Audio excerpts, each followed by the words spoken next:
Handa na ba kayong pakinggan ang isang kwentong yayanig sa inyong mga puso?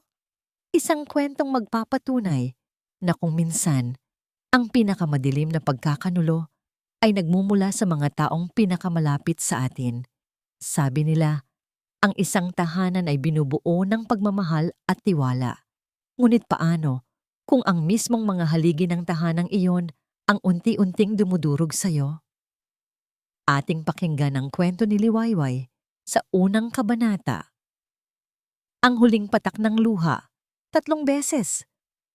3 beses nang namatay ang pangarap ni Liwayway sa loob mismo ng kanyang sinapupunan at sa bawat pagkakataon, isang piraso ng kanyang kaluluwa ang tila namamatay din kasama nito. Ngayon, sa ikatlong pagkakataon, wala nang luhang pumapatak mula sa kanyang mga mata. Tuyo na. Manhid na ang puso niya sa sobrang sakit. Nakatitig lang siya sa kuna na nasa sulok ng kanilang silid. Ang kunang dapat sana ay para sa kanilang munting anghel. Maingat niyang pinili ang bawat detalye niyon. Ang puting pintura, ang maliliit na disenyong ulap, ang mga laruang nakasabit na marahang umiikot sa hangin. Ngayon, ang kuna ay isang malamig at tahimik na paalala ng kanyang kabiguan. Isang monumento ng mga pangarap na hindi natupad. Ang katahimikan sa loob ng mansyon ng mga Padilla ay nakakabingi. Bawat sulok ng malaking bahay na yon ay sumisigaw sa kanya. Ipinapamukha ang kawalan. Isang marhang katok sa pinto ang pumutol sa kanyang pag-iisip. Bumukas iyon at pumasok ang kanyang biyenan, si Doña Amora Padilla, na may dalang isang tray. Gaya ng dati, perpekto ang kanyang ayos. Ang kanyang ngiti ay maingat na ipininta sa kanyang mga labi. Ngunit hindi kailanman umaabot sa kanyang mga mata. Liway, iha. Nagdala ako ng mainit na sabaw para sa'yo. Paborito mo to. Tinolang manok. Pampalakas ng katawan. Malumanay na sabi nito. Pinilit ni Liwayway na ngumiti. Salamat po, Mama. Inilapag ni Doña Amora ang tray sa mesang katabi ng kama. Umupo ito sa gilid at hinaplos ang buhok ni Liwayway. Ang haplos ay magaan, halos walang pakiramdam, ngunit may kakaibang lamig na gumapang sa balat ni Liwayway. Kailangan mong maging matatag, iha.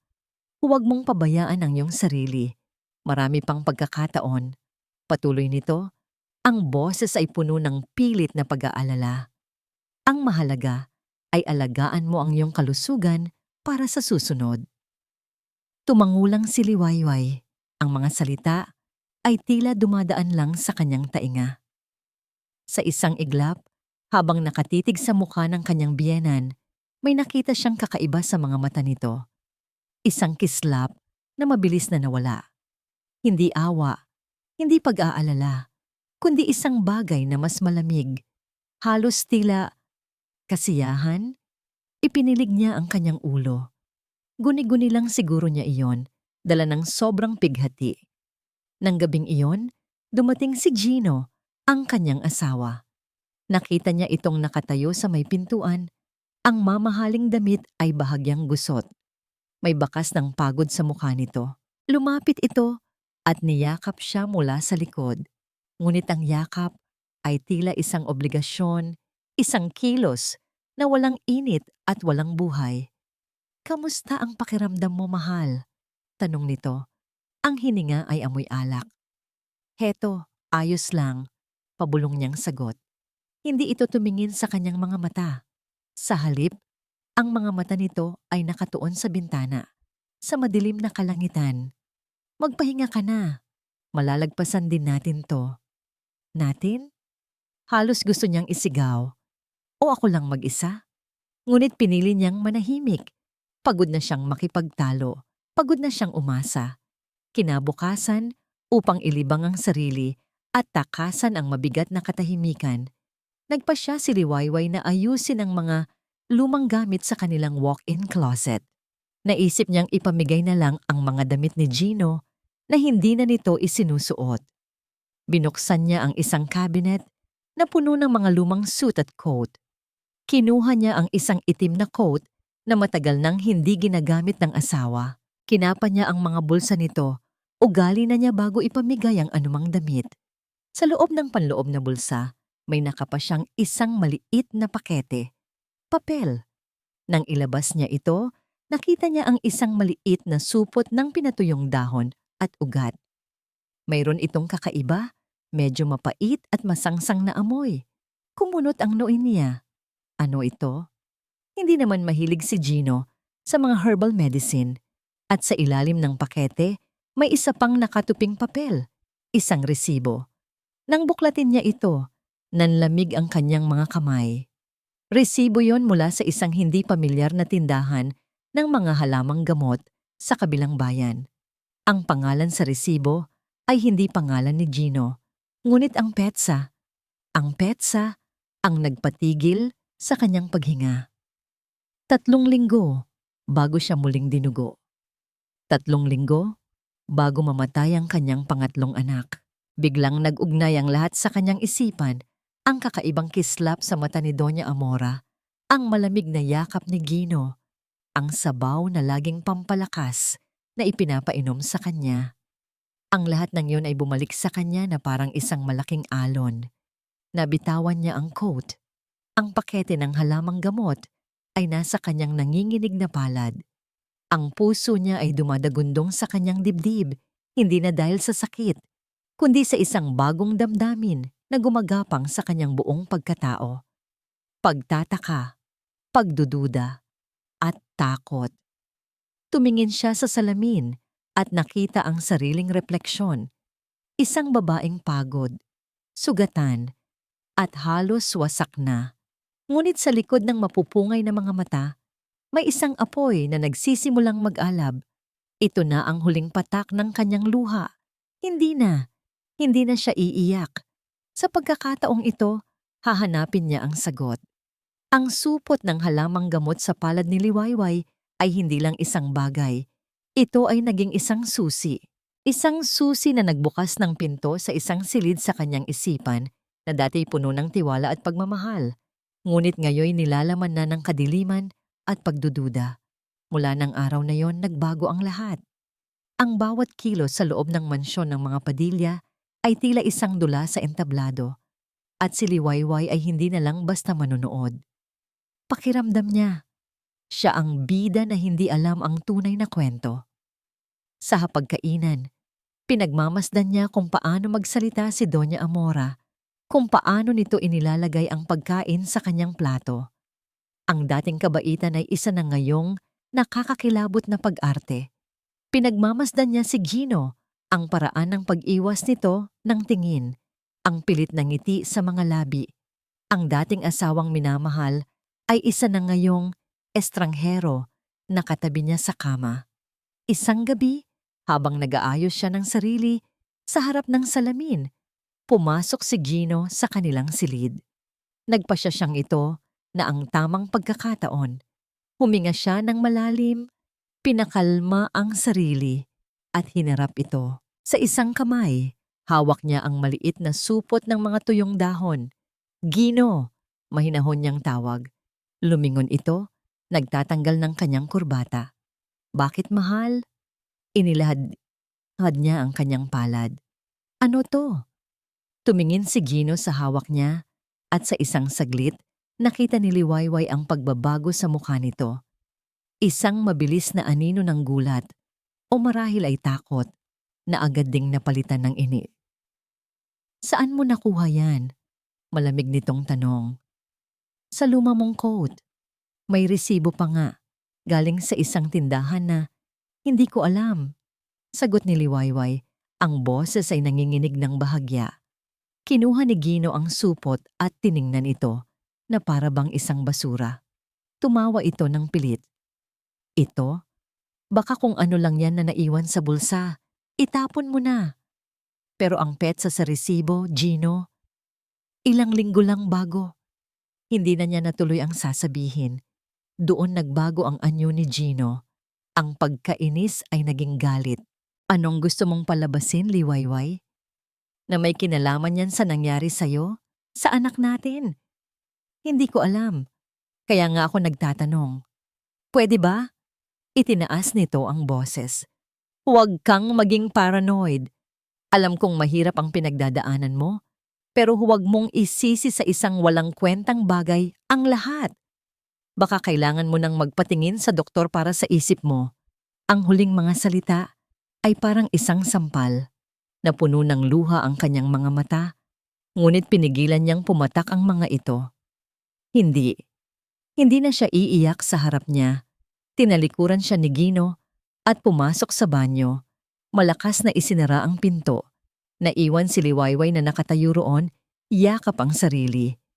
Ang reaksyon ni Gino ay hindi reaksyon ng isang taong walang alam. Ito ay reaksyon ng isang taong may itinatago. Kinabukasan, lalo siyang naging mapagmasid. Isang hapon, habang pababa siya ng hagdan, naririnig niya ang boses ni Gino mula sa study. Nagsasalita ito sa telepono, mahina at tila may pag-iingat. Hindi niya sinasadyang makinig, ngunit isang pangungusap ang narinig niya nang malinaw na nagpatigil sa kanyang mga paa. Konting tiis na lang, malapit na itong matapos. Nagtago siya sa likod ng pader. Ang puso ay kumakarera. Sino ang kausap nito? Ano ang malapit ng matapos? Ang pagpapanggap ba nila? O ang buhay niya? Ang pagdududa ay naging isang dambuhalang halimaw sa kanyang isipan, nilalamon ang bawat natitirang piraso ng kanyang tiwala. Kailangan niya ng katibayan. Kailangan niyang malaman ang katotohanan. Gaano man ito kasakit. Doon na buo ang isang desisyon sa kanyang isip. Isang desisyon na mapanganib at nakakatakot. Ngunit kailangan niyang gawin. Kinabukasan, gumawa siya ng dahilan para umalis ng bahay. Nagpunta siya sa isang mall, hindi para mamili, kundi para hanapin ang isang partikular na tindahan, isang electronic store. Habang nakatayo sa harap ng mga display ng iba't ibang gadgets, pakiramdam niya ay lahat ng tao ay nakatingin sa kanya. Pinagpapawisan ang kanyang mga kamay. Lumapit siya sa isang sales clerk. Ang boses ay halos pabulong. "Miss, meron ba kayong, hidden camera? Yung pinakamaliit sana." Tiningnan siya ng sales clerk nang may pagtataka. Ngunit itinuro rin siya sa isang estante na puno ng maliliit na gamit. Mga kamera na hugis butones, tornilyo o ballpen. Pinili niya ang isa na nakatago sa loob ng isang maliit na air freshener. Madali itong maitatago. Habang nagbabayad sa cashier, ang mga kamay niya ay nanginginig. Ano itong ginagawa niya? Nilalabag niya ang tiwala ng sarili niyang asawa. Pero paano kung wala ng tiwalang natitira para labagin? Pag-uwi sa mansyon, itinago niya agad ang maliit na kahon sa ilalim ng kanyang mga damit. Hinintay niya ang gabi. Hinintay niyang tumahimik ang buong bahay na ang tanging maririnig na lang ay ang tibok ng kanyang sariling puso. Hating gabi na. Dahan-dahan siyang bumangon mula sa kama. Si Gino ay mahimbing na natutulog sa kanyang tabi, bahagyang humihilik. Tiningnan niya ito. Ang dating mukhang nagpapakalma sa kanya ay nagdudulot na ngayon ng takot. Dala ang maliit na kamera, maingat siyang lumabas ng silid at nagtungo sa dining area. Madilim. Tanging ang liwanag mula sa buwan sa labas ang nagbibigay ng kaunting ilaw. Ang target niya ay ang isang porselanang florera na palamuti sa ibabaw ng isang side table. Mayroon itong mga artipisyal na bulaklak. Perpektong lugar. Nanginginig ang mga kamay niya habang iniaayos ang maliit na kamera sa pagitan ng mga pekeng dahon. Tinitiyak na ang lente ay nakatutok sa kabuuan ng hapagkainan. Bawat kaluskos ng sahig ay nagpapatindig ng kanyang balahibo. Bawat segundo ay parang isang oras. Nang sa wakas ay mailagay niya ito ng maayos, mabilis, ngunit tahimik siyang bumalik sa silid. Nilock niya ang pinto. Umupo siya sa sahig, sa pinakamadilim na sulok ng kwarto, at kinuha ang kanyang cellphone. Sinunod niya ang instructions sa manual para ikonekta ang kamera sa kanyang telepono. Pagkatapos ng ilang sandali ng paghihintay na tila walang katapusan, isang imahe ang lumitaw sa screen. Ang madilim at tahimik nilang dining area. Ang entablado ay handa na. Ang kamera ay naka-on. Siya ngayon ang mga matang nagmamasid. Ang kailangan na lang niyang gawin ay maghintay kung anong katotohanan ang ilalabas ng dilim. Ang bawat oras ng paghihintay ay isang uri ng torture para kay Liwayway. Magdamag siyang gising, nakatitig sa screen ng kanyang cellphone, pinapanood ang walang buhay na imahe ng kanilang dining area. Pinakikinggan niya ang bawat paghilik ni Gino sa kanyang tabi, na dati musika sa kanyang pandinig, ngunit ngayoy tunog na ng isang babala. Nang magsimulang magliwanag sa labas, doon nagsimula ang kaba sa kanyang dibdib. Malapit na. Sa screen ng kanyang telepono, nakita niyang pumasok ang isa sa mga kasambahay at nagsimulang maghanda ng almusal. Pagkatapos ng ilang minuto, pumasok si Doña Amora. Suot ang kanyang sutlang roba, ang muka ay kalmado at payapa na parang isang banal. Umupo ito sa pwesto nito sa hapagkainan. Maya-maya, pumasok ang kasambahay na may dalang isang tray, kape, tinapay, at isang maliit na mangkok ng sabaw. Ang sabaw na pampalakas. Ang sabaw na laging para kay Liwayway. Pakidala na lang ito sa kwarto ni Liwayway mamaya, Yaya. Tiyakin mong iinumin niya lahat habang mainit pa. Utos ni Doña Amora sa kasambahay, ang boses ay puno ng awtoridad na balot ng pag-aalala. Opo, senyora. Sagot ng kasambahay bago umalis.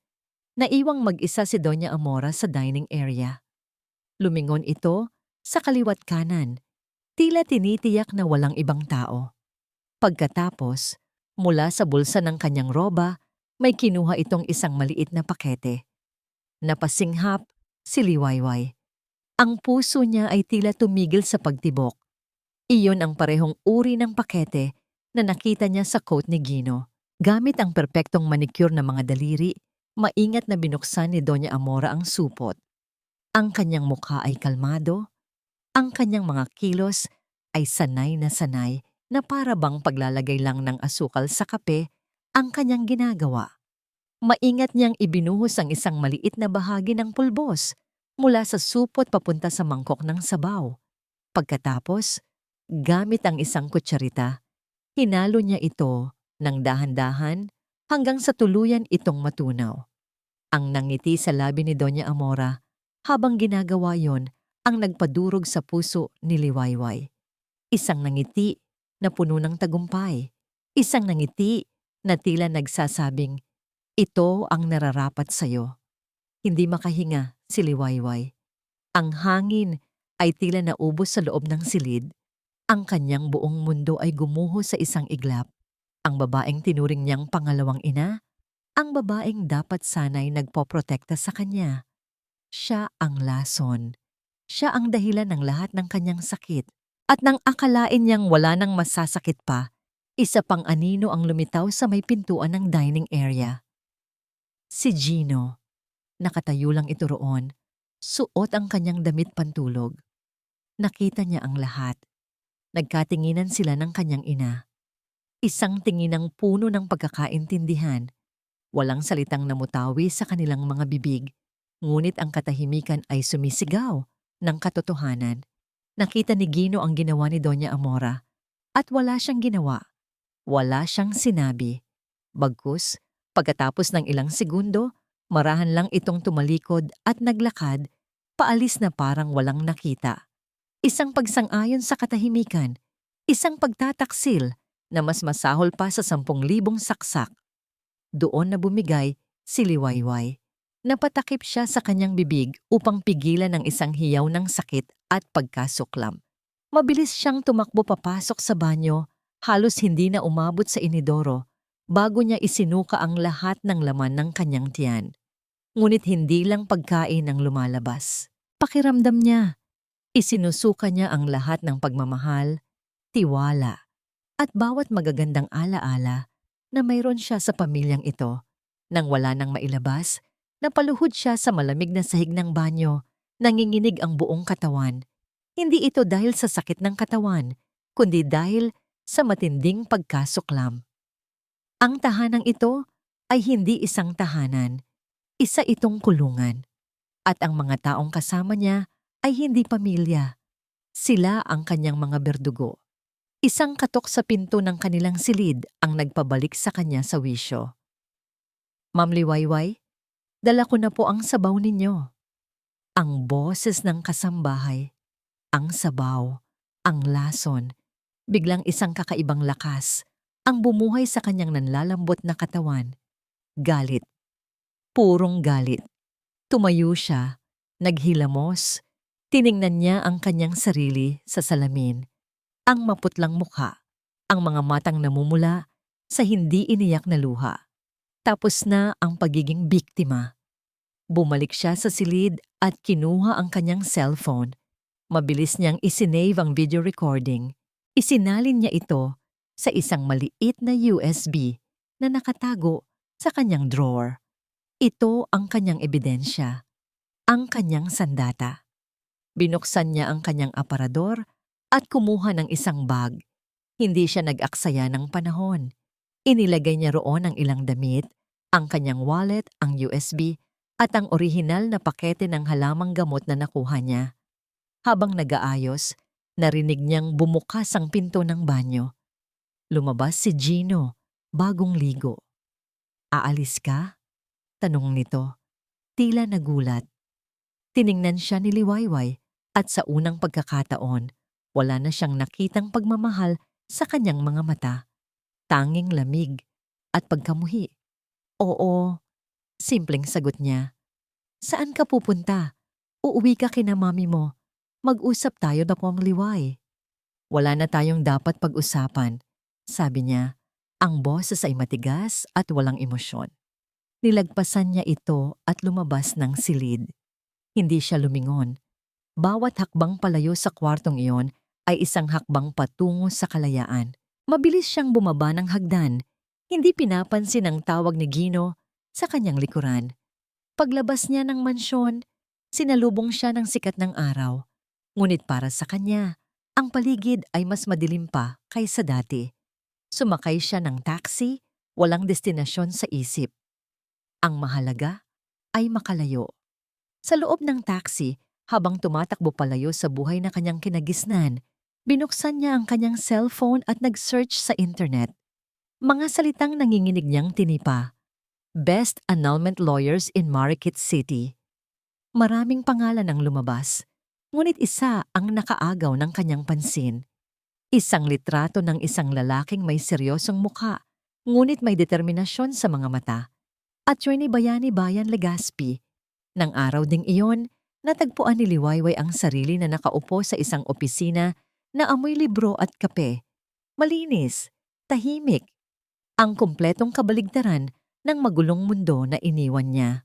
Sa kanyang harapan, nakaupo si Attorney Bayani Legaspi. Pinag-aralan siya nito. Ang mga mata ay matalas, ngunit hindi mapanghusga. "Mrs. Padilla," simula nito, "ano ang maitutulong ko sa'yo?" Inilapag ni Liwayway ang USB sa ibabaw ng makintab na mesa. Ang mga luha na kanina pa niya pinipigilan ay nagsimula nang mamuo sa kanyang mga mata. Ngunit nang magsalita siya, ang kanyang boses ay hindi na boses ng isang biktima. Ito ay boses ng isang mandirigma. "Tulungan mo ako," sabi niya. Ang bawat salita ay may bigat. "Gusto kong makita silang magbayad."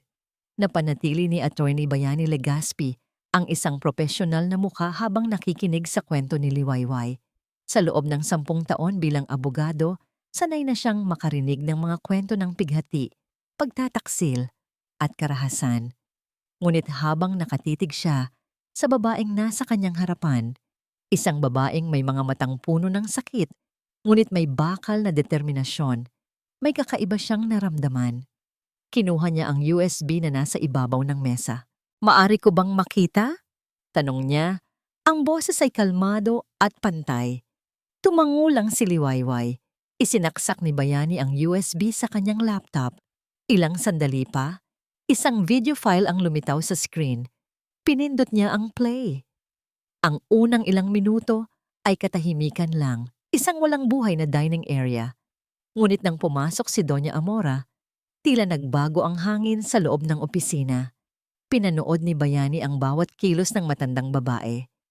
Ang paghalo nito ng lason sa sabaw ay ginawa ng may spokojstwie na siyang lalong nagpakilabot sa kahit sinong makakakita.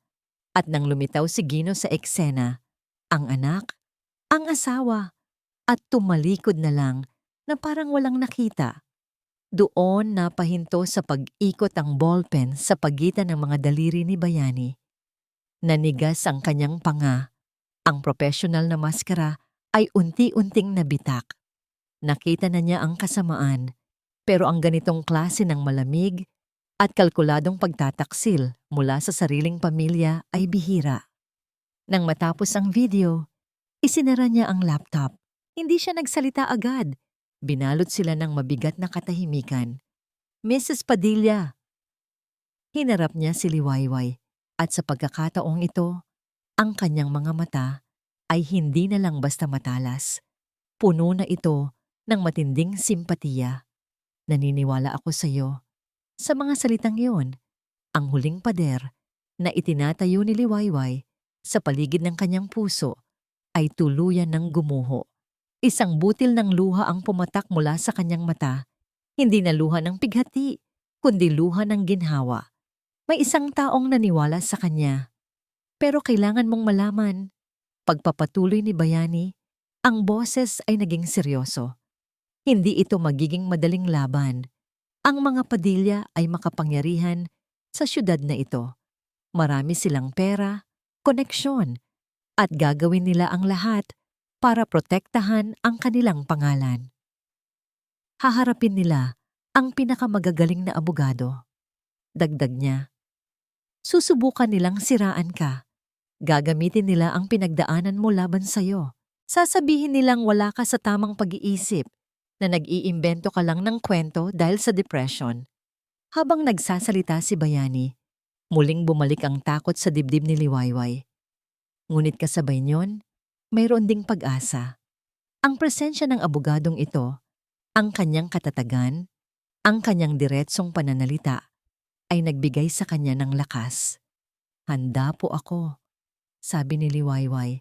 Ang boses ay mahina, ngunit buo. Tumango si Bayani, tila nasiyahan sa kanyang narinig. Good. Kung gayon, ito ang mga unang hakbang na gagawin natin. Kumuha siya ng isang legal pad at nagsimulang magsulat. Una, kailangan nating patunayan na ang nasa video ay lason nga. Kailangan kitang isailalim sa isang full medical examination. Hahanapin natin ang anumang bakas ng kemikal sa iyong dugo. Maari mo bang ikwento sa akin ang lahat ng naramdaman mo bago at pagkatapos mong makunan sa 3 pagkakataon? At doon, ikinuwento ni Liwayway ang lahat. Ang mga pananakit ng tiyan na sinasabi ng doktor ay normal lang. Ang biglaang pagkahilo, ang kakaibang lasa na palagi niyang nalalasahan sa masustansyang sabaw na laging pinapainom sa kanya. Bawat detalye ay mahalaga. Pangalawa, sabi ni Bayani, matapos itong isulat ang lahat. Kailangan mo ng isang ligtas na lugar na matutuluyan.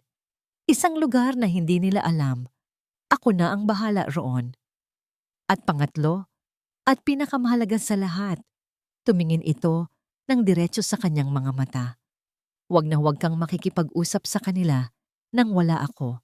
Hindi kay Gino, hindi kay Doña Amora, kahit kanino sa pamilya nila. Naiintindihan mo ba? Tumango si Liwayway. Opo, attorney.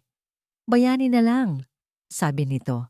At sa unang pagkakataon, isang bahagyang nangiti ang sumilay sa mga labi ng abogado. Mula ngayon, partner tayo sa laban na ito. Iniwan ni Bayani si Liwayway sa kanyang assistant para asikasuhin ang ilang papeles bago niya ito ihatid sa isang maliit na condo unit na pag-aari ng kanyang kaibigan. Pumasok siya sa kanyang opisina at isinara ang pinto.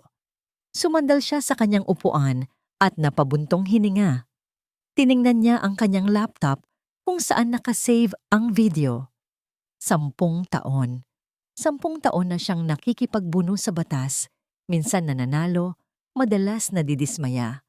May mga panahong pakiramdam niya ay isa na lang itong trabaho, isang laro ng ebidensya at teknikalidad. Pero ang kaso ni Liwayway, iba ito. Hindi lang ito tungkol sa batas. Tungkol ito sa isang babaeng winasak ng mga taong dapat sana'y nagmamahal sa kanya. Ang tapang sa mga mata nito habang nanginginig ang mga kamay, iyon ang tumatak sa kanya.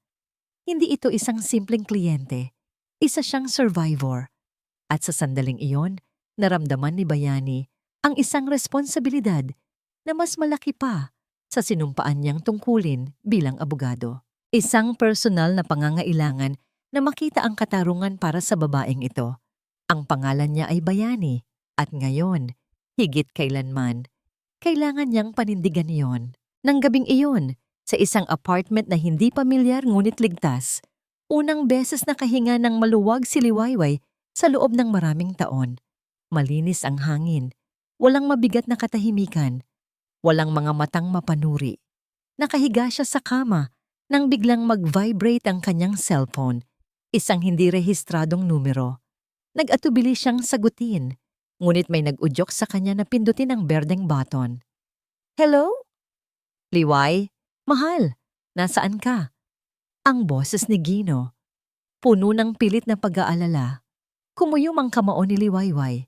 Ang salitang mahal mula sa mga labi nito ay isa ng kasinungalingan, isang insulto sa lahat ng sakit na kanyang naramdaman.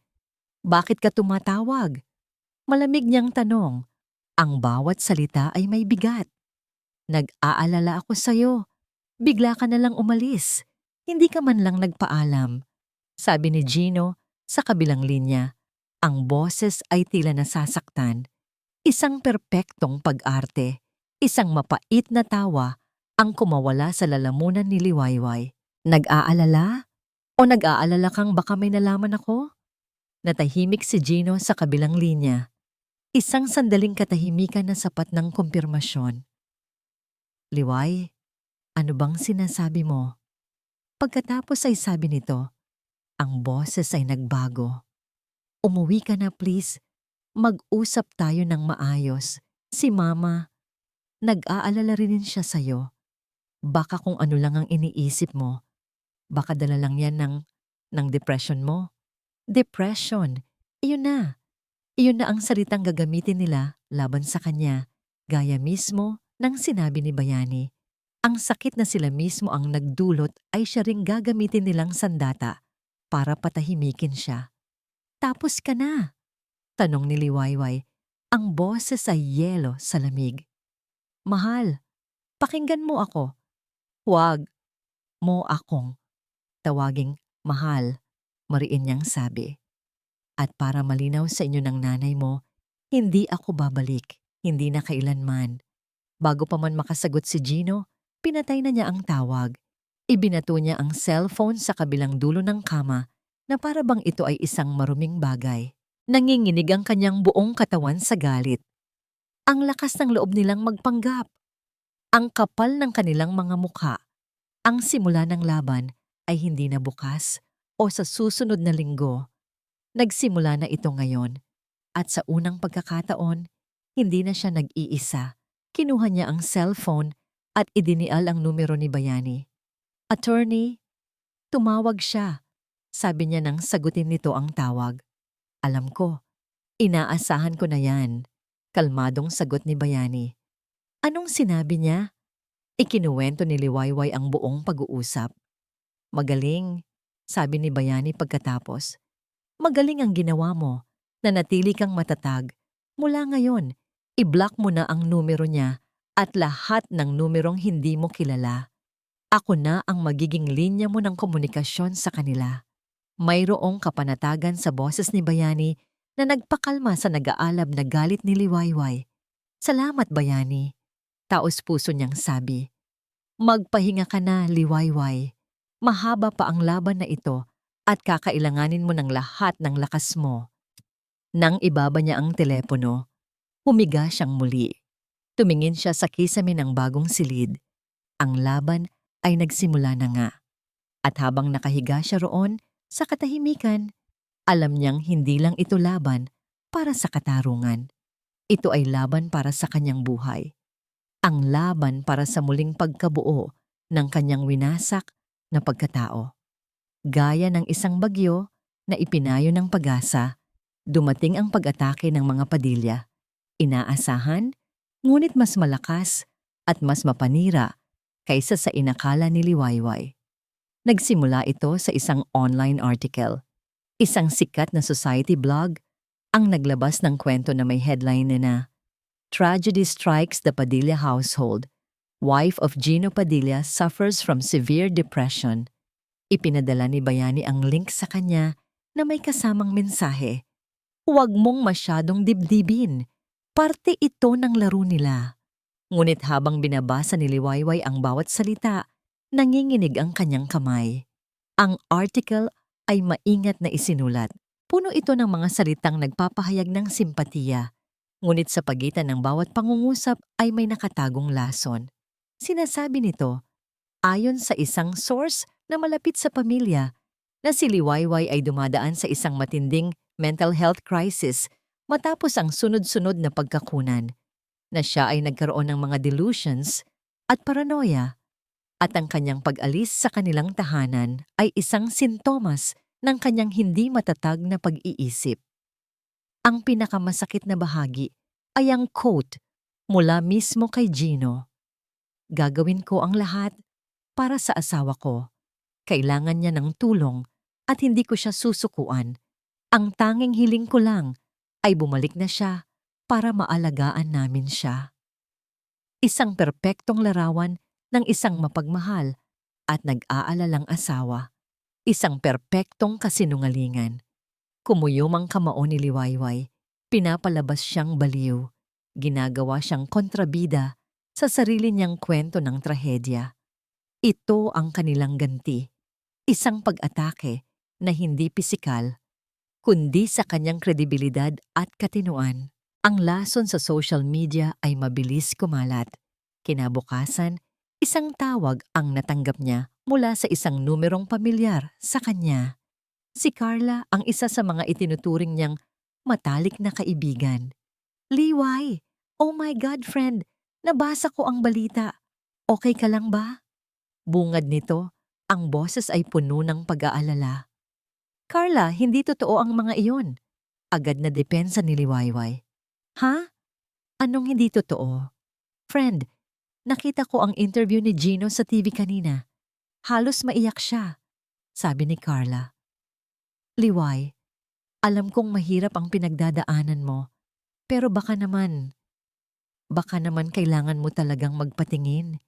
Minsan, hindi natin namamalaya na apektado na pala ang isip natin. Para siyang binuhusan ng malamig na tubig. Maging si Carla, ang kaibigan niya, ay naniwala sa kasinungalingan. Hindi ako baliw, Carla, mariin niyang sabi. Hindi ko sinasabing baliw ka. Ang sinasabi ko lang, baka kailangan mong pag-isipan ulit. Bumalik ka na kay Gino. Huwag mong sirain ang pamilya ninyo nang dahil lang sa kalungkutan. Payo nito. Hindi na sumagot si Liwayway. Dahan-dahan niyang ibinaba ang telepono. Ang pagtataksil ni Gino at Doña Amora ay isang malalim na sugat. Ngunit ang pagdududa mula sa isang kaibigan ay parang asin na ibinuhos sa sugat na yon. Nang sumunod na araw, lumabas siya ng condo unit para bumili ng ilang kailangan sa malapit na convenience store. Kailangan niya ng hangin. Pakiramdam niya ay sinasakal na siya ng 4 na sulok ng silid. Ngunit paglabas niya ng labi ng gusali, isang pamilyar na kotse ang nakaparada sa tapat. Bumukas ang pinto nito at lumabas si Gino. Mas magulo ang itsura nito ngayon. Lukot ang damit. Hindi maayos ang buhok. Isang perpektong larawan ng isang lalaking problemado.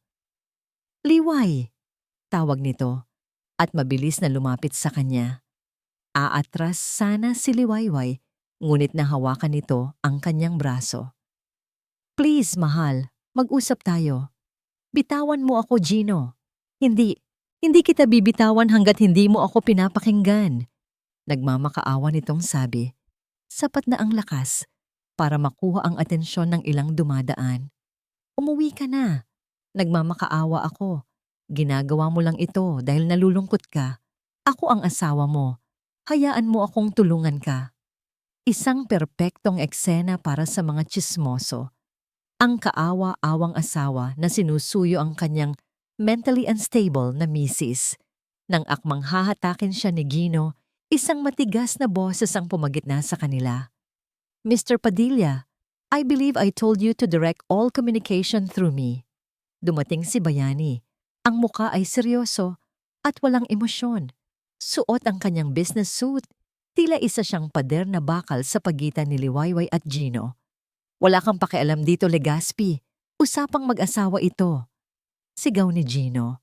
Sa oras na kinuha ako ni Mrs. Padilla bilang kanyang abogado, naging pakialam ko na ito. Kalmadong sagot ni Bayani. At sa pagkakaalam ko, ang ginagawa mo ngayon ay harassment. Gusto mo bang tumawag ako ng pulis? Natigilan si Gino. Binitawan nito ang braso ni Liwayway. Sinamaan niya ng tingin si Bayani. Pagkatapos ay tumingin kay Liwayway na may halong pakiusap at galit.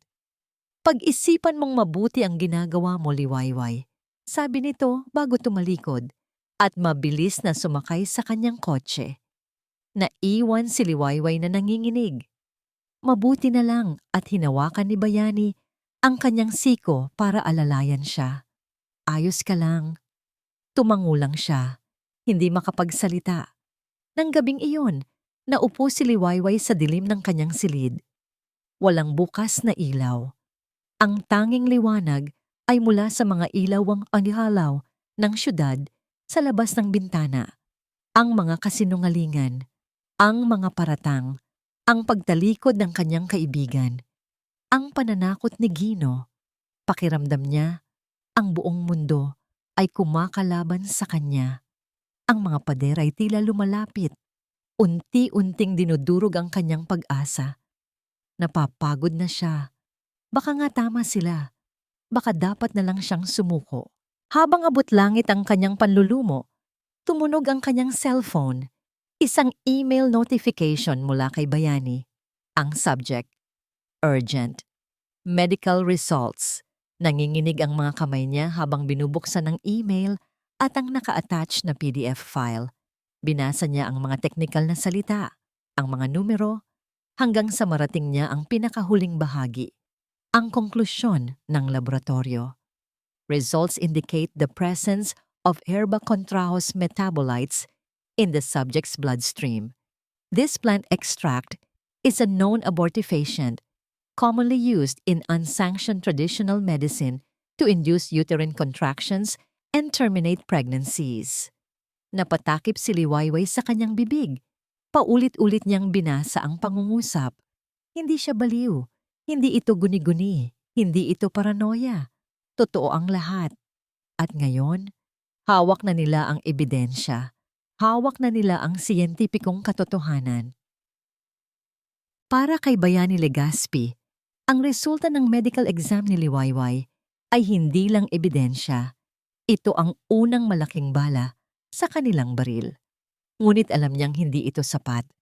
Sa isang laban, kung saan ang kalaban ay kasing yaman at kasing kapangyarihan ng mga Padilla, kailangan niya ng isang kanyon. Habang si Liwayway ay nagpapalakas sa kanyang pinagtataguan, si Bayani naman ay nagsimulang maghukay. Ang kanyang opisina ay naging isang war room. Ang mga pader ay napuno ng mga litrato, dokumento, at mga linyang nag-uugnay sa bawat piraso ng impormasyon. Hindi siya naniniwalang ang simpleng pagnanais na magkaroon ng apo, ang ugat ng lahat ng ito. Mayroong kulang. Mayroong isang mas malalim at mas madilim na motibo. Ang unang hinala niya ay nagsimula sa pera. Ginamit niya ang kanyang mga koneksyon para makuha ang mga financial records ng Padilla Group of Companies. Sa unang tingin, mukha itong matatag. Ngunit nang masusin niyang pag-aralan ang mga numero, nakita niya ang mga bitak, maliliit na pagkalugi na tinatakpan ng malalaking utang. Mga investment na hindi kumikita. Ang Padilla Empire, sa likod ng marangyang pangalan, ay unti-unti palang bumabagsak. Hindi sila kasing yaman ng inaakala ng lahat. Bulong niya sa sarili habang nakatitig sa mga spreadsheet. Kailangan nila ng salapi, isang malaking capital infusion. Ito ang unang piraso ng puzzle. Ngayon, kailangan niya ang pangalawa. Kinontak niya si Mang Tony, isang retiradong mamamahayag na marami ng utang na loob sa kanya. Isang veterano sa pag-alam ng mga sikreto ng mga mayayamang pamilya sa Marikit City. Nagkita sila sa isang lumang kapihan sa downtown, malayo sa mga matang mapanuri. Doña Amora Padilla, sabi ni Bayani pagkaupo. Anong alam mo sa kanya? Bago pa siya naging Padilla. Humitit ng sigarilyo si Mang Tony, ang mga matay lumiliit habang inaalala ang nakaraan. Amora, Amora Serrano, galing sa isang simpleng pamilya. Maganda, ambisyosa. Ang swerte niya ay nang makilala niya si Don Ricardo Padilla, ang nag-iisang tagapagmana. Mabilis ang kanilang pag-iibigan. 1 taon, kasal na. Nagkaanak ba sila agad? Tanong ni Bayani. Umiling si Mang Tony. Diyan nagkakaroon ng kwento. Maraming taon silang sinubukang magkaanak pero wala. Sabi ng mga tsismosa noon, baog daw si Amora. Isang kahihiyan para sa isang pamilyang kasing tradisyonal ng mga Padilla na walang tagapagmana. Pero nagkaroon sila. Si Gino, sabi ni Bayani. Ngumisi si Mang Tony, isang nangising alam ang lahat. Oo, si Gino.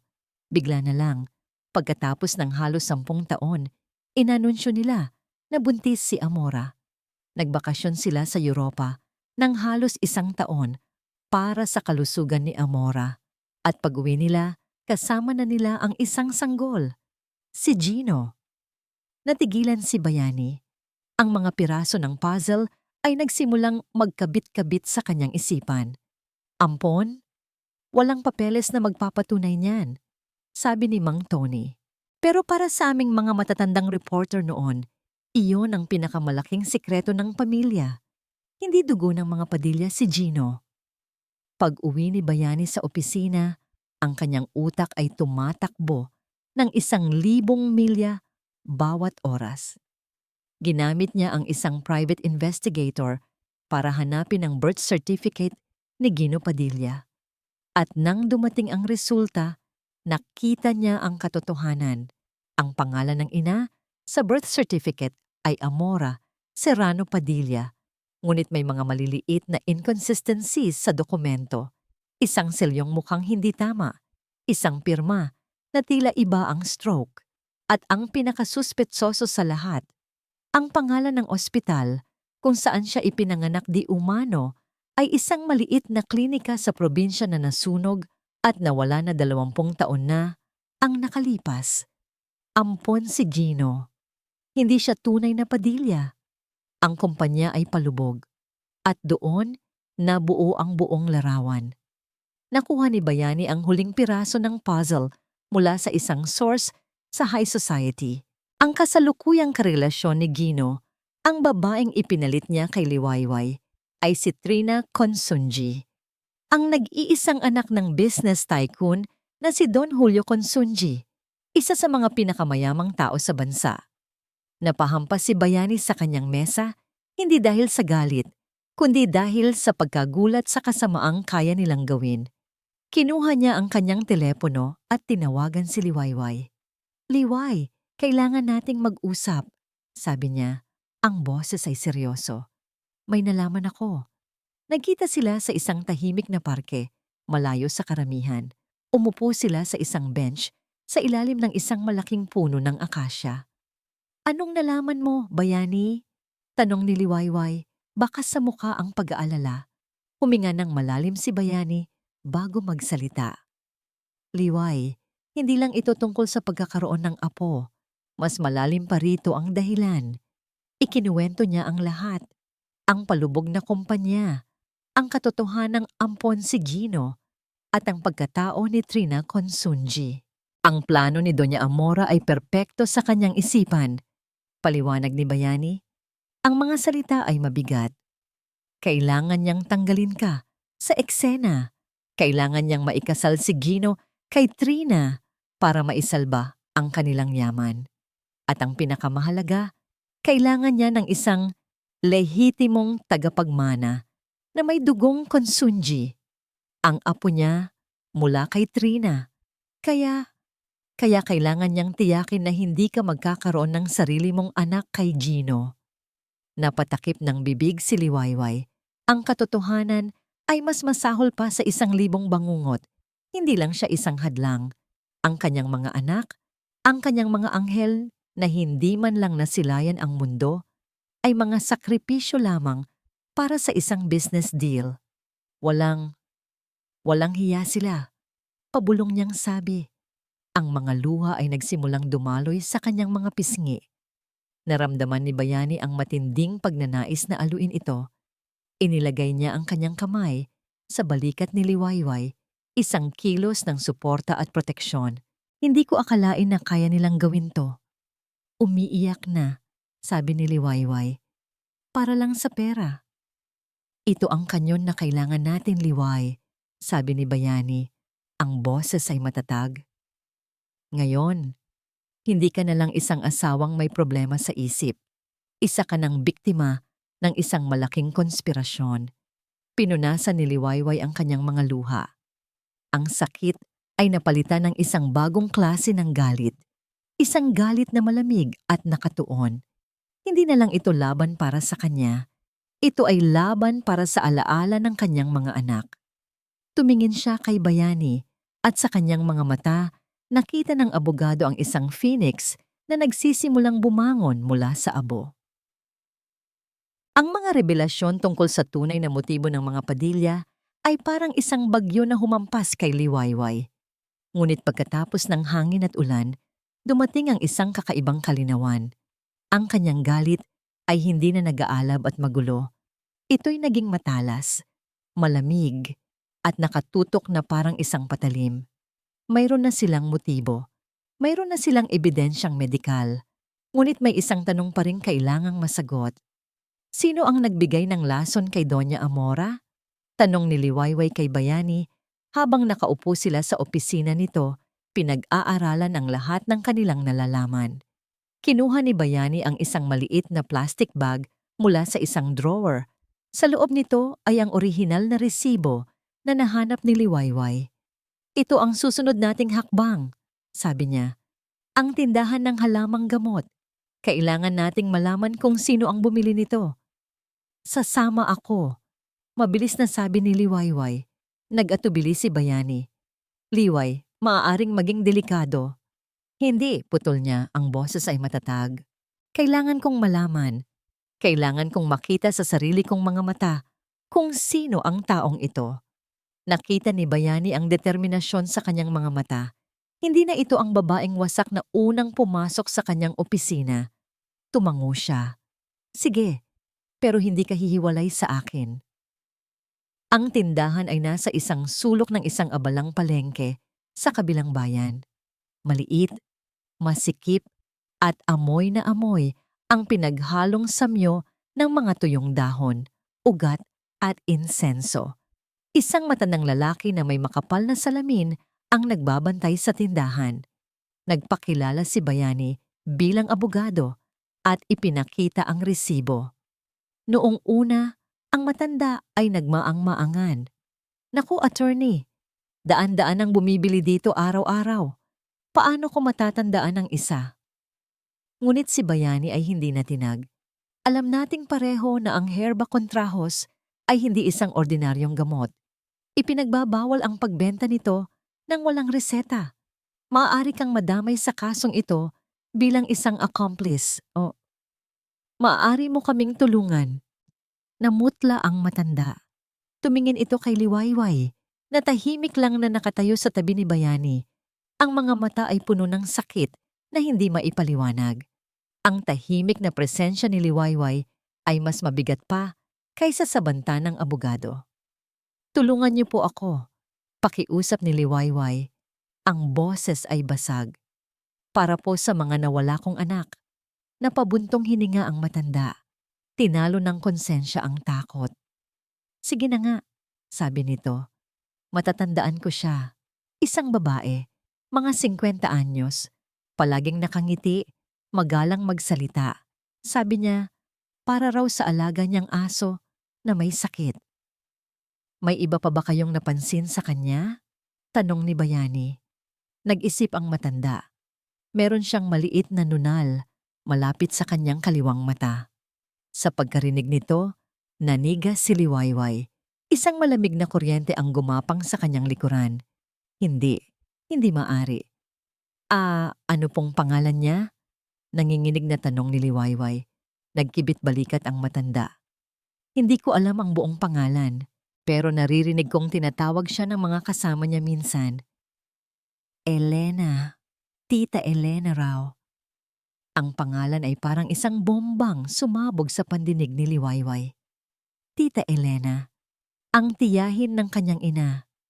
Ang paborito niyang kamag-anak na laging dumadalaw, laging may dalang prutas, at laging humahaplos sa kanyang likod tuwing siya ay nalulungkot. Ang Tita Elena na kayakap niya habang umiiyak siya matapos ang kanyang huling pagkakunan. Ang mundo ni Liwayway ay gumuho sa pangalawang pagkakataon at ang pagbagsak na ito ay mas masakit, mas malalim, mas brutal.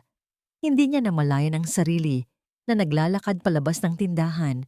Ang mga ingay ng palengke ay nawala. Ang tanging naririnig niya ay ang ugong sa kanyang tainga at ang paulit-ulit na pangalan, Tita Elena. Liway, naramdaman niya ang kamay ni Bayani sa kanyang braso. Liway, huminahon ka. Dalhin mo ako sa kanya, sabi ni Liwayway. Ang boses ay walang emosyon. Ngayon na. Ang bahay ni Tita Elena ay simple lang. May maliit na hardin sa harapan na puno ng mga bulaklak. Ang parehong hardin kung saan sila madalas magkape. Nang buksan ni Tita Elena ang pinto, isang malapad na ngiti ang sumalubong sa kanila. Liway iha, napadalaw ka at may kasama ka pa. Halik kayo, pumasok kayo. Ang normalidad ng sitwasyon ang lalong nagpasuklam kay Liwayway. Pumasok sila at naupo sa sala. Si Bayani ay nanatiling tahimik, hinahayaan si Liwayway na pangunahan ito. Tita, simula ni Liwayway, ang boses ay nanginginig. Bakit? Nawala ang nangiti sa mukha ni Elena. Anong bakit, iha? Inilabas ni Liwayway mula sa kanyang bag ang isang maliit na pakete ng halamang gamot, isang sample na nakuha ni Bayani mula sa ebidensya. Inilapag niya ito sa mesa. Nakita ni Tita Elena ang pakete at ang lahat ng kulay ay nawala sa kanyang mukha. Hindi ko alam kung ano yan. Huwag ka nang magsinungaling, sigaw ni Liwayway. Ang lahat ng sakit at galit ay sumabog na. Galing kami sa tindahan. Alam na namin ang lahat. Bakit tita? Bakit mo to ginawa sa akin? Pamilya kita. Nagsimulang umiyak si Tita Elena. Patawarin mo ako, Liway. Patawarin mo ako. Pinilit lang ako ni Doña Amora. Binigyan niya ako ng malaking pera. Para sa pera? Hindi makapaniwalang tanong ni Liwayway. Ipinagpalit mo ang buhay ng mga pamangkin mo sa pera? Hindi lang yon. Humagulgol si Elena. Nainggit ako, Liway. Nainggit ako sa'yo. Lahat na lang nasa'yo. Ang magandang buhay, ang mayamang asawa. Samantalang ako, naghihirap. Hindi mo alam ang pakiramdam. Ang bawat salita ay isang saksak sa puso ni Liwayway. Ang pagtataksil na nagugat sa inggit. Mas masahol pa ito sa kasamaan ni Doña Amora. Dahil ito ay galing sa isang taong minahal niya. Naramdaman ni Liwayway ang pagod. Isang pagod na abot hanggang sa kanyang kaluluwa. Napasandal siya sa upuan, wala ng lakas. Si Bayani ang humakbang pasulong. Elena, sabi ni Bayani. Ang boses ay malamig at may awtoridad. Ang ginawa mo ay attempted murder at conspiracy. Maaari kang mabulok sa kulungan habang buhay, pero may isang paraan para gumaan ang parusa mo. Tumingala si Elena. Ang mukha ay basang-basa ng luha at sipon. Ano? Tumestigo ka laban kay Doña Amora Padilla. Sabihin mo ang lahat ng alam mo at poprotektahan kita. Sa gitna ng kanyang pagkasira, nakita ni Tita Elena ang kanyang tanging pag-asa. Tumango siya ng paulit-ulit. Oo, gagawin ko. Sasabihin ko ang lahat. Huwag niyo lang akong ipakulong habang buhay. Parang awa niyo na. Mayroon na silang testigo. Isang malaking panalo. Ngunit habang nakatingin si Liwayway sa kanyang umiiyak na tiyahin, wala siyang naramdamang tagumpay. Tanging isang malawak at malamig na kawalan. Ang pagpanig ni Tita Elena sa kanila ay parang pagdeklara ng giyera. Nalaman ng mga Padilla na hawak na nila ang isa sa pinakamahalagang baraha at ang kanilang mga galaw ay naging mas desperado at mas mapanganib. Hindi na ito laro ng mga kasinungalingan sa media. Ito ay naging laro ng pananakot. Ang unang babala ay dumating kay Bayani. Isang umaga, papasok siya sa kanyang opisina nang mapansin niyang kakaiba ang pakiramdam ng manibela ng kanyang kotse. Nang subukan niyang apakan ng preno, dumiretso ito sa sahig. Mabuti na lang at mabagal ang kanyang takbo at nagawa niyang gamitin ang handbrake para ihinto ang sasakyan sa gilid ng kalsada. Nang ipatingin niya ito sa mekaniko, ang sabi ay simple lang, "Sir, pinutol po ang brake line ninyo. Sadya po ito." Nanlamig si Bayani. Hindi ito isang simpleng aksidente. Ito ay isang mensahe. "Mag-iingat ka, Bayani," sabi ni Liwayway sa telepono nang ibalita nito ang nangyari. Bakas sa boses niya ang matinding pag-aalala. Paano kung may mangyaring masama sa'yo dahil sa akin?" "Liway, huwag mong isipin yan," sagot ni Bayani. Pinipilit na maging kalmado para sa kanya. "Inaasahan ko na to. Ibig sabihin lang nito, natatakot na sila. Ibig sabihin, nananalo na tayo." Ngunit ang pangalawang babala ay para kay Liwayway. Isang hapon, habang naglalakad siya pabalik sa kondo mula sa grocery store, isang lalaking nakamotorsiklo ang humarurot palapit sa kanya. Sa pagdaan nito, sinadya siyang banggain sa balikat, sapat lang para matumba siya at kumalat ang kanyang mga pinamili sa semento. "Ano ba?" sigaw niya. Huminto ang lalaki ilang metro mula sa kanya. Itinaas nito ang visor ng helmet at sa ilalim niyon ay isang mukhang walang emosyon. Tumingin ito ng diretso sa kanyang mga mata at nagsalita. Ang boses ay malamig at walang pakiramdam. "Umatras ka na, miss, habang may oras ka pa." Pagkatapos ay muli nitong pinaharurot ang motor at nawala sa kanto. Naiwan si Liwayway na nakaupo sa sahig, nanginginig, napapalibutan ng mga nabasag na itlog at natapong gulay.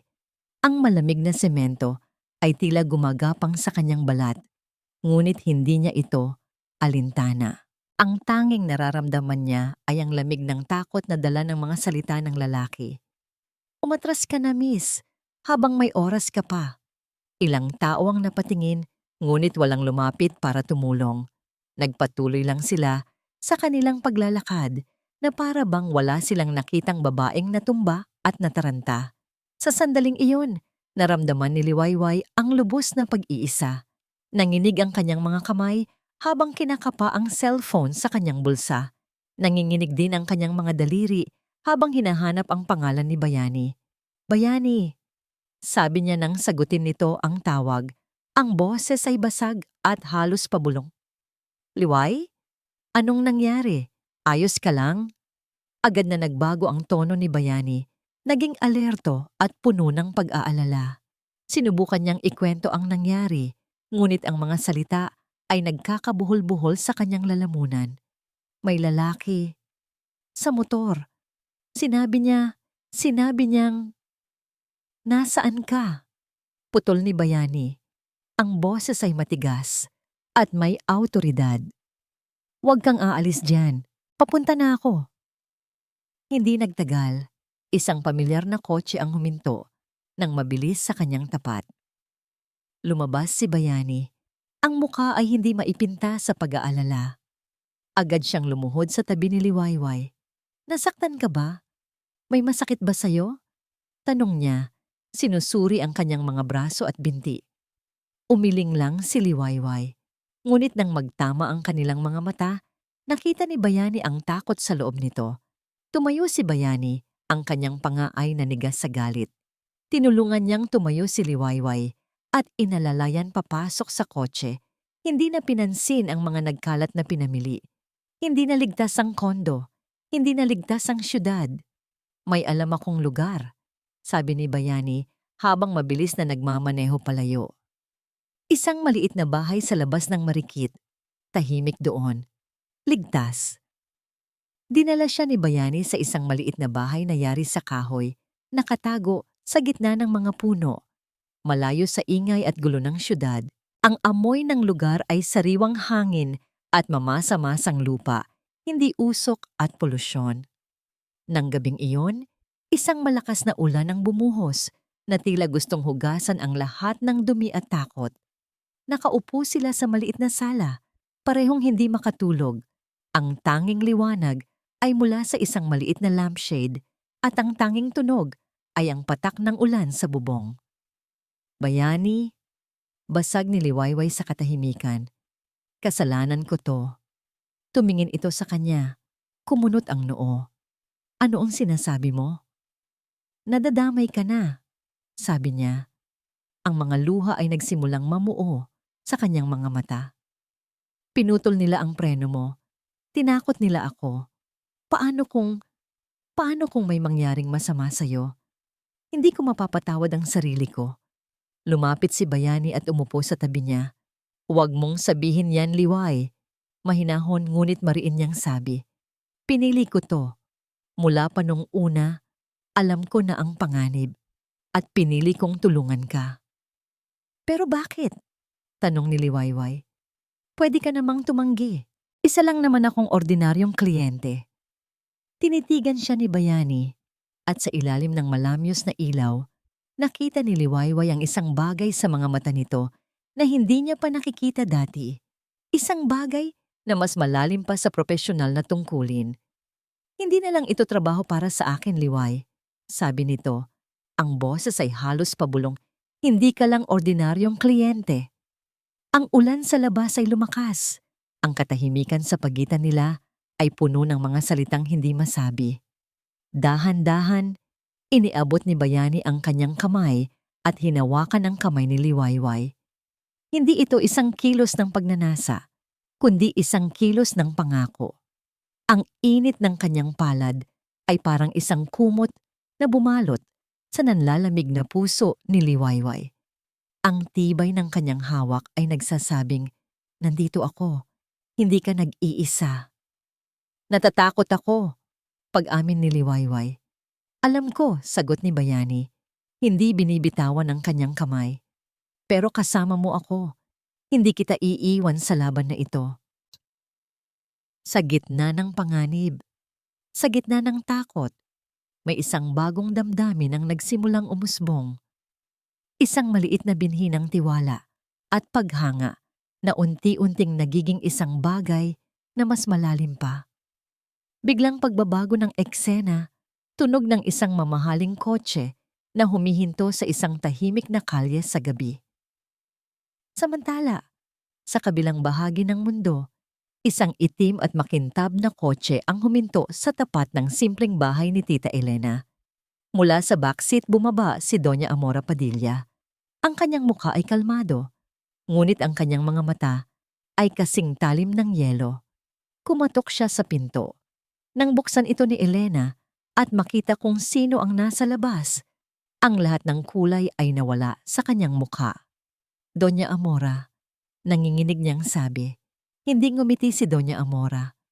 Maari ba tayong mag-usap, Elena? Tanong niya. Ang boses ay malamig ngunit may diin. Mayroon lang akong isang alok para sa'yo. Isang alok na hindi mo matatanggihan. Ang ilang araw na pananatili sa bahay sa probinsya ay nagbigay ng panandaliang kapayapaan kina Liwayway at Bayani. Sa ilalim ng mga puno at sa ilalim ng kalmadong langit, tila humina ang ugong ng panganib. Dito, nagsimula silang maging mas komportable sa isa't isa.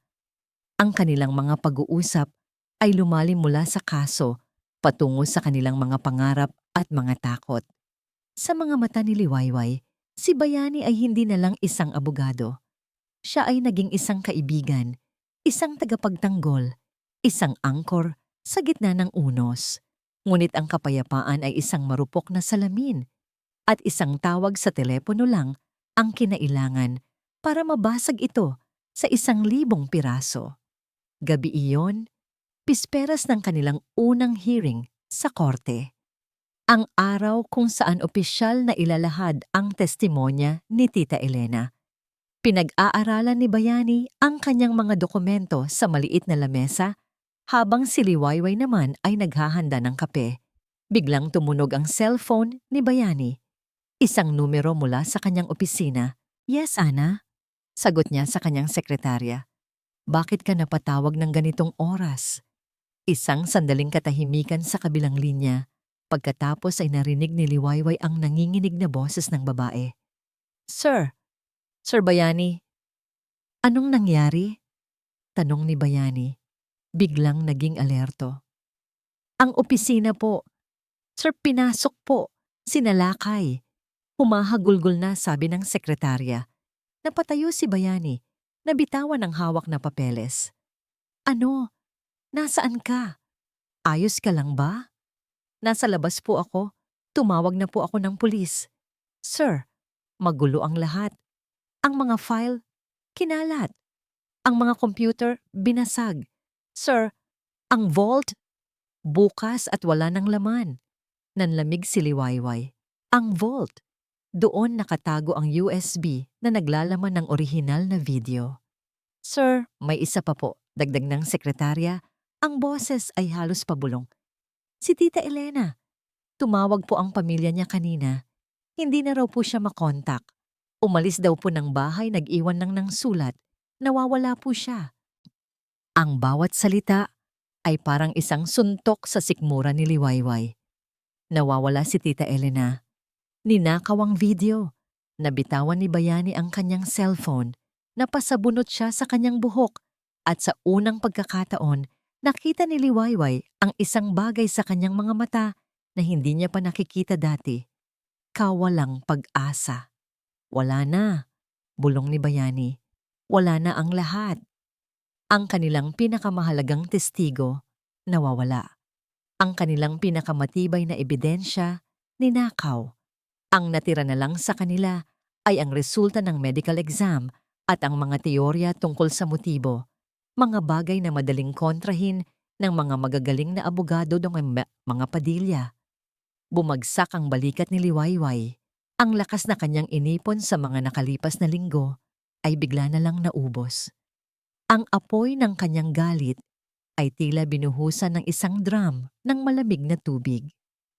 "Talo na tayo," sabi niya. Ang boses ay walang buhay. Napaupo siya sa isang upuan. Ang mga kamay ay nakatakip sa kanyang mukha. Nanalo na si Doña Amora. Hindi sumagot si Bayani. Naglakad ito papunta sa bintana at tumingin sa madilim na gabi. Ang ulan ay nagsimulang pumatak muli.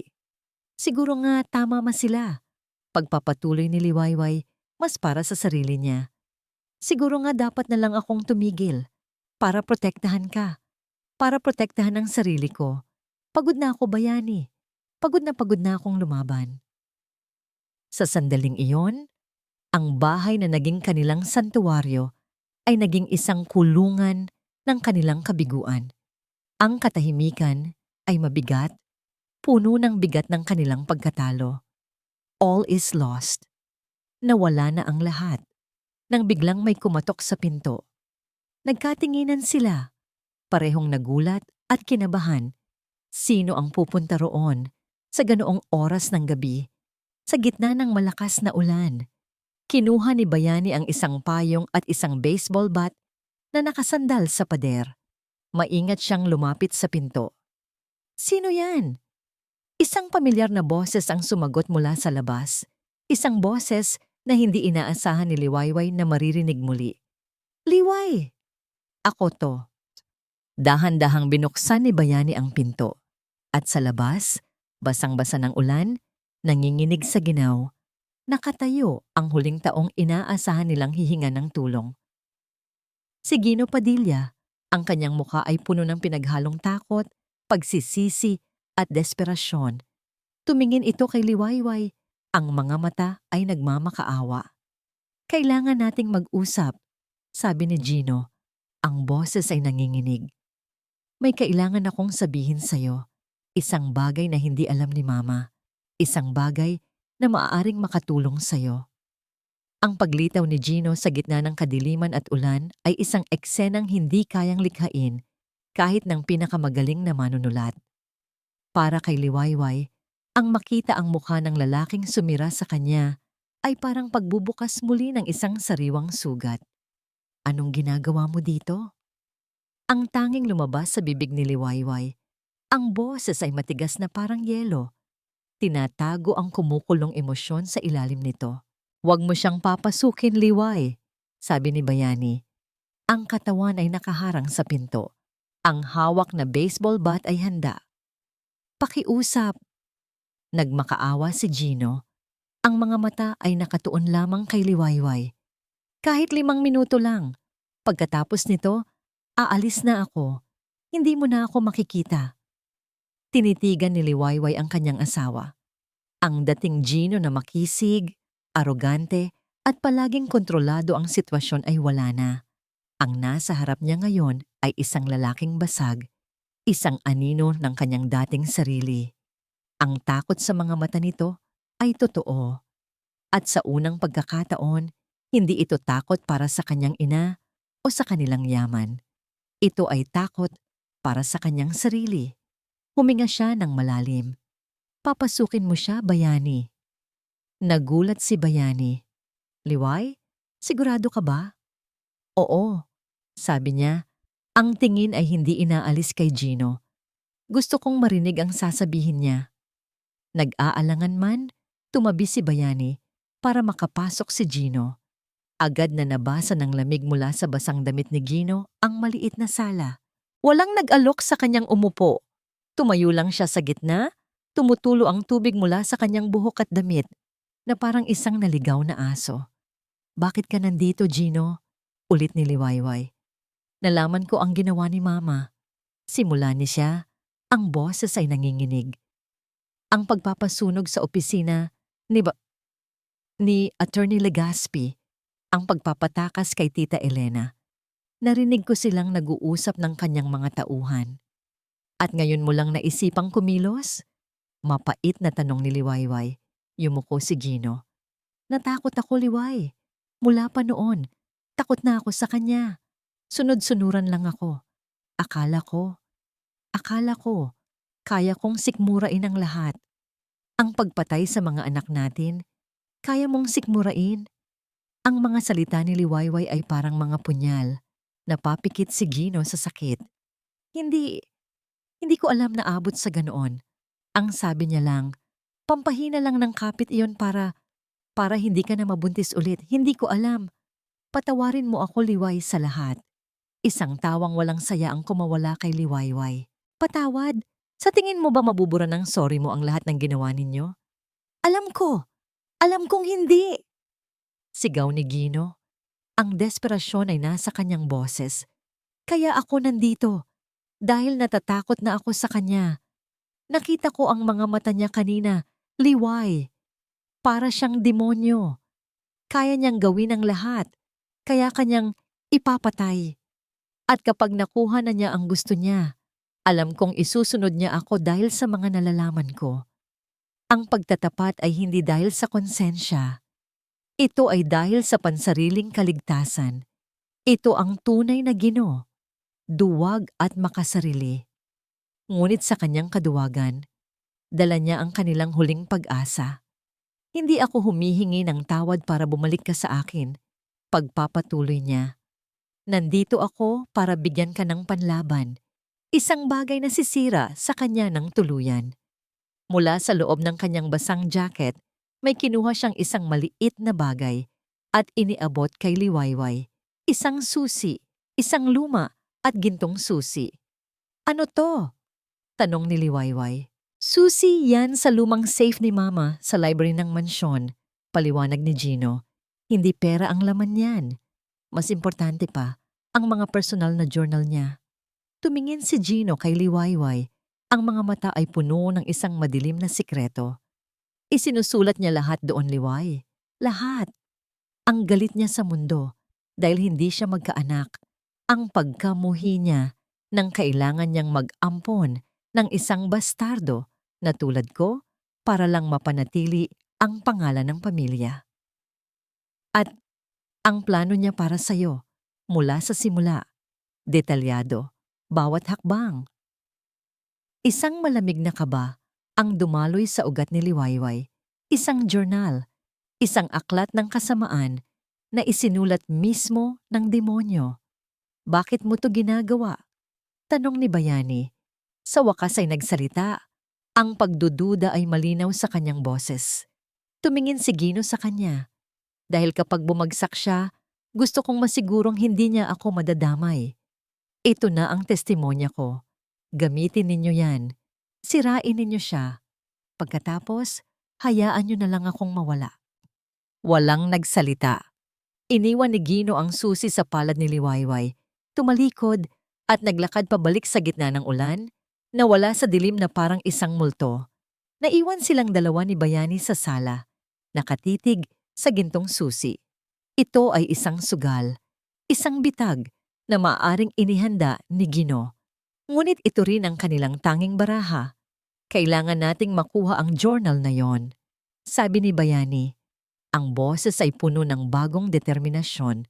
Tumingin si Liwayway sa kanya. Ang takot ay napalitan ng katapangan. Paano? Kailangan nating bumalik sa mansyon, sabi ni Bayani. Isang plano ang nabubuo sa kanyang isipan. Mapanganib. Halos imposible, ngunit kailangan nilang subukan. Papasukin natin ang lungga ng leon, dagdag niya. Tiningnan ni Liwayway ang susi sa kanyang palad. Hindi na lang ito isang piraso ng metal. Ito ang susi sa katarungan. Ang susi sa kanyang kalayaan. Tumango siya. Gawin natin. Ang pagbabalik sa mansyon ng mga Padilla ay parang pagpasok sa isang pamilyar na bangungot. Ngunit sa pagkakataong ito, si Liwayway ay hindi na ang tupang takot. Siya ay isang leon na handang bawiin ang kanyang buhay. Ang plano ni Bayani ay simple, ngunit mapanganib. Ginamit niya ang isang pekeng legal notice para pilitin ang isang pulong kasama si Doña Amora at ang abogado nito. Ang dahilan, isang final settlement offer bago ituloy ang kaso. Ito ay isang pain, isang paraan para makapasok sila sa mansyon ng legal at para mailayo si Doña Amora sa library. Habang nagaganap ang pulong sa main living room, si Liwayway, na nakasuot ng simpleng damit at salamin para hindi gaanong makilala, ay papasok sa mansyon mula sa likurang pinto sa tulong ng isa sa mga kasambahay, isang matandang babae na may utang na loob pa sa yumaong ina ni Liwayway. Ang puso ni Liwayway ay dumadagundong sa kanyang dibdib habang tahimik siyang naglalakad sa mga pasilyo ng bahay na minsan niyang tinawag na tahanan. Bawat sulok ay may dalang alaala. Mga alaalang ngayoy nababalot na ng lason. Nakarating siya sa library. Ang amoy ng mga lumang libro at mamahaling kahoy ay sumalubong sa kanya. Dito siya madalas magbasa noon. Ngayon, ito ang pinangyarihan ng krim. Nanginginig ang kanyang mga kamay habang inilalabas ang gintong susi. Sa likod ng isang malaking painting ni Don Ricardo Padilla, nakatago ang isang maliit at halos hindi mapansing pinto ng bakal. Ang safe. Isinuksok niya ang susi. Umikot ito. Bumukas ang pinto. Sa loob, wala ngang pera. Tanging isang salansan ng mga lumang leather-bound na journal. Kinuha niya ang mga ito, ang puso niya'y kumakarera. Ito na. Samantala, sa living room, si Bayani ay naglalaro ng oras. Naglalatag siya ng mga imposibleng demand. Pinipilit na magalit ang abogado ng mga Padilla.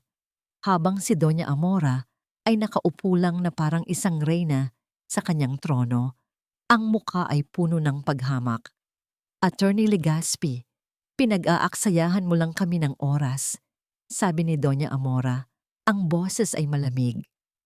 Wala kayong hawak laban sa akin. Ang kliyente mo ay isang babaeng may problema sa pag-iisip. Katapusan ng kwento. Sigurado po ba kayo, Doña Amora? Tanong ni Bayani. Isang bahagyang ngiti ang sumilay sa kanyang labi. Sakto sa sandaling iyon, bumukas ang pinto ng living room.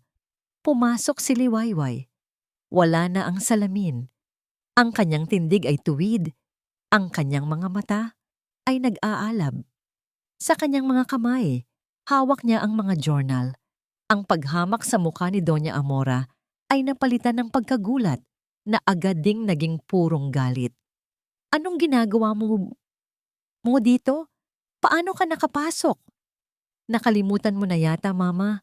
Sabi ni Liwayway, ang bawat salita ay may diin. Dati, tahanan ko rin to. Walang hiya ka. Guardia! Sigaw ni Doña Amora. Huwag ka nang mag-abala. Sabi ni Bayani, inilalabas ang kanyang cellphone. Nasa labas na ang mga pulis. Hinihintay lang nila ang hudyat ko. Namutla si Doña Amora. Tumingin siya sa kanyang abogado na ngayon ay hindi na rin malaman ang gagawin. Binuklat ni Liwayway ang isa sa mga journal. Napakagaling mong manunulat, Doña Amora. Sabi niya. Ang boses ay umaaling-ahungaw sa katahimikan ng silid. Nagsimula siyang magbasa. October 12, 2018. Muli na namang nabigo ang babaeng iyon. Isang kahihiyan. Paano ako magkakaroon ng tunay na tagapagmana mula sa isang mahinang lupa? Basahin natin ang isa pa. Sabi ni Liwayway, binubuklat ang isa pang pahina. February 5, 2020. Ang plano ay dapat nang magsimula. Nakausap ko na si Elena. Ang inggit ay isang mabisang lason. Mas mabisa pa sa halamang gamot na ibibigay niya. Kailangang mawala ang bata sa sinapupunan niya bago pa ito maging problema. Bawat salitang binabasa ni Liwayway ay parang isang dagok sa mukha ni Doña Amora. Ang kanyang maskara ng pagiging isang respetadong matriarch ay unti-unting nalulusaw. Inilalabas ang halimaw sa ilalim nito.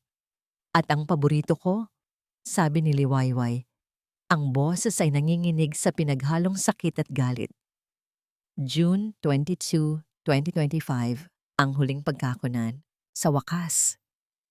Ngayon, ang landas ay malinaw na para kay Trina at sa aking tunay na apo. Ang batang iyon, si Gino, ay isa lamang kasangkapan at si Liwayway, siya ay isang basura na kailangan ng itapon. Tigilan mo yan! Isang nakakabinging sigaw ang kumawala mula kay Doña Amora. Hindi na niya napigilan ang sarili. Sumugod siya papunta kay Liwayway. Ang mga kuko ay handang manakit. Ngunit bago pa siya makalapit, isang anino ang humarang sa kanyang daraanan. Si Gino. Pumasok siya mula sa isa pang pinto. Ang mukha ay isang maskara ng pagsisisi at takot. Tama na, Mama, sabi niya. Ang boses ay basag. Tapos na. Taksil! Sigaw ni Donna Amora. Ibinaling ang galit sa anak-anakan. Pinalaki kita. Binigyan ng pangalan. At ito ang igaganti mo sa akin? Binigyan mo ako ng pangalan. Pero hindi mo ako binigyan ng pagmamahal. Sagot ni Gino. Sa wakas ay nagsasabi ng katotohanan. Ginawa mo akong isang sunod-sunuran. Isang puppet. At ayoko na. Ihumarap siya sa mga pulis na kasunod na pumasok. Sasabihin ko ang lahat. Ang pagkakasangkot ko, ang lahat ng nalalaman ko, ang pagkakanulo mula sa sarili niyang anak, ang huling dagok na tuluyang nagpabagsak kay Doña Amora. Nawala ang lahat ng kanyang lakas. Napaluhod siya sa mamahaling Persian carpet, isang reynang nawalan ng korona at kaharian. Nilapitan ni Liwayway si Gino. Tiningnan niya ito, hindi na may galit, kundi may halong awa at pagod. Salamat, Gino. Iyon lang. Pagkatapos, tinalikuran niya ang lahat. Ang nagwawalang si Doña Amora, ang nagsisising si Gino, ang gulo ng kanyang nakaraan. Naglakad siya palabas ng pinto. Sa labas, ang hangin ay sariwa, ang araw ay sumisikat. Si Bayani ay naghihintay sa kanya sa paanan ng hagdan. Walang salitang namutawi. Inilahad lang ni Bayani ang kanyang kamay. Tinanggap ito ni Liwayway. At habang magkahawak kamay silang naglalakad palayo sa mansyon ng mga kasinungalingan, sa unang pagkakataon, sa loob ng 5 taon, naramdaman niya ang tunay na kahulugan ng kalayaan. 1 taon. 1 taon ang lumipas mula ng gabi ng paghuhukom sa mansyon ng mga Padilla. Tila isang buong buhay na ang nakalipas. Para kay Liwayway, ang 1 taon na yon ay isang paglalakbay, hindi palayo, kundi pabalik sa kanyang sarili. Ang balita ay kumalat na parang apoy. Si Doña Amora Padilla ay nahatulan ng habambuhay na pagkakakulong para sa maraming bilang ng attempted murder at iba pang mga kaso. Ang kanyang imperyo ay gumuho. Si Gino, dahil sa kanyang kooperasyon, ay nakatanggap ng mas magaan na sentensya at kasalukuyang nasa ilalim ng probation. Naghiwalay na sila ng landas ni Liwayway. Ang kanilang annulment ay mabilis na naaprubahan. Minsan, nababalitaan niyang namumuhay si Gino ng simple sa probinsya, malayo sa anino ng pangalang Padilla. At si Liwayway, nakatayo siya ngayon sa likod ng counter ng isang maliit at maaliwalas na coffee shop. Ang amoy ng bagong timplang kape at mga bagong lutong tinapay ay pumupuno sa hangin. Sa salamin ng bintana, sa kanyang harapan, nakasulat sa magandang calligraphy ang mga salita. Tahanang payapa. Ito ang kanyang pangarap na tinupad niya para sa sarili. Hindi ito isang mansyon, ngunit para sa kanya, ito ang pinakatotoong tahanan na kanyang naramdaman. Bawat upuan, bawat mesa, bawat palamuti sa pader ay pinili niya ng may pagmamahal. Ito ay isang lugar na binuo hindi mula sa pera o pangalan, kundi mula sa abo ng kanyang nakaraan. Isang cappuccino para kay Ma'am Rose. Masayang anunsyo niya, inilalagay ang isang tasa na may perpektong latte art sa counter. Salamat, Liway, sabi ng isang matandang babae, isa sa kanyang mga regular na customer. Alam mo, ang kape mo ang laging nagpapaganda ng araw ko. Ngumiti si Liwayway, isang nangiting totoo at umaabot sa kanyang mga mata. Masaya po akong marinig yan, Ma'am Rose. Ang kanyang mga araw ay napupuno na ngayon ng mga simpleng bagay. Ang tunog ng coffee grinder, ang tawa ng mga customer, ang init ng araw na tumatama sa kanyang mukha tuwing umaga. Ang mga bangungot ay unti-unti nang nawawala, napapalitan ng mga pangarap para sa hinaharap. Isang pamilyar na anino ang pumasok sa pinto, nagpatigil sa kanyang pagpupunas ng counter. Si Bayani. Suot ang kanyang barong, mukhang kagagaling lang sa isang hearing. Sa kanyang kamay, may dala siyang isang bouquet ng mga sunflowers. Para sa pinakamagaling na barista sa buong Marikit City, sabi niya, iniaabot ang mga bulaklak. Nambola ka na naman, attorney, sagot ni Liwayway. Hindi maitago ang kilig sa kanyang boses habang inaamoy ang mga bulaklak. Sumandal si Bayani sa counter, pinapanood siya. Ang kanilang relasyon ay namukadkad na parang mga bulaklak na ito. Dahan-dahan, walang pilitan, itinanim sa lupa ng respeto at inaruga ng tunay na pag-aalaga. Walang mga pasabog o drama. Tanging isang tahimik at matatag na pagmamahal na naghilom sa kanilang parehong mga sugatan na puso. Kamusta ang hearing? Tanong ni Liwayway. Panalo, syempre. Pagmamayabang ni Bayani. Pero mas iniisip ko ang premyo ko pagkatapos. At ano naman yon? Isang tasa ng kape mula sa'yo at isang paglubog ng araw na kasama ka. Habang papalubog ang araw, naupo sila sa isang maliit na mesa sa labas ng coffee shop. Pinapanood ang pagbabago ng kulay ng langit mula sa asul patungo sa kahelat rosas. Sa gitna ng kanilang tahimik na pag-uusap, isang maliit na batang babae, mga 4 na taong gulang, ang napahinto sa tapat ng kanilang mesa. Mukha itong nawawala. Ang mga mata ay nagsisimula ng mamasa-masa. "Mama?" Tawag nito sa kawalan. Ang boses ay nanginginig. Agad na lumuhod si Liwayway para maging kapantay ng bata. "Hello, sweetie. Anong pangalan mo?" Malambing niyang tanong. "Maya po," sagot ng bata. Malapit nang umiyak. "Huwag kang mag-alala, Maya. Hahanapin natin si mama mo. Okay?" Sabi ni Liwayway. Ang kanyang mga mata ay puno ng isang init at pag-aalaga na matagal nang natutulog sa loob niya. Hinawakan niya ang maliit na kamay ng bata. Tumingin siya kay Bayani na nakangiting pinapanood sila. Sa sandaling iyon, nakita ni Bayani ang kabuuan ng paghilom ni Liwayway. Hindi na alis ng nakaraan ang kanyang kakayahang magmahal at mag-alaga. Sa halip ginawa pa siyang mas matatag. Ilang sandali pa isang natatarantang babae ang tumatakbo palapit sa kanila. "Maya! Anak! Mama!" Sigaw ng bata at tumakbo papunta sa yakap ng kanyang ina.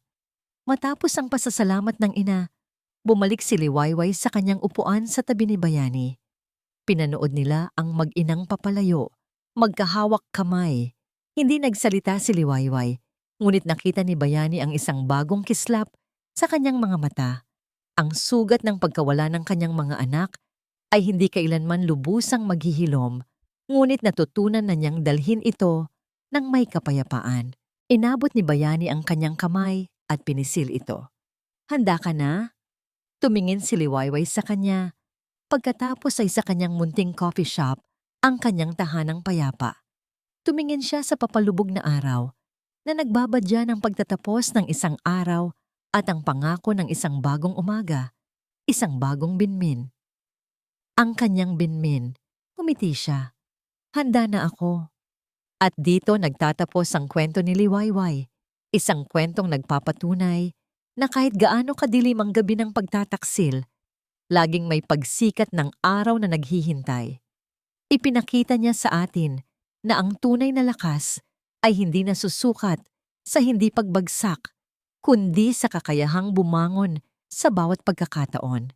At ang tunay na tahanan ay hindi isang lugar, kundi isang kapayapaan ng loob na matatagpuan natin kapag natutunan na nating mahalin at ipaglaban ang ating mga sarili.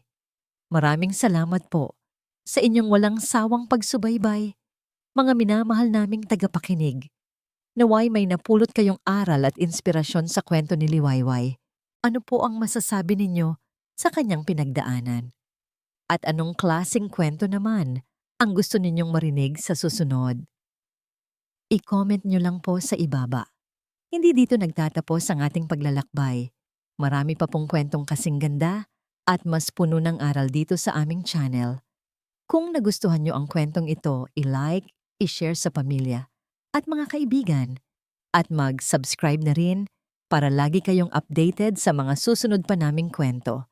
I-click nyo ang notification bell para kayo ang unang makarinig kapag may bago kaming upload. Pagpalain po kayo ng Panginoon, kayo at ang inyong buong pamilya. Hanggang sa muli.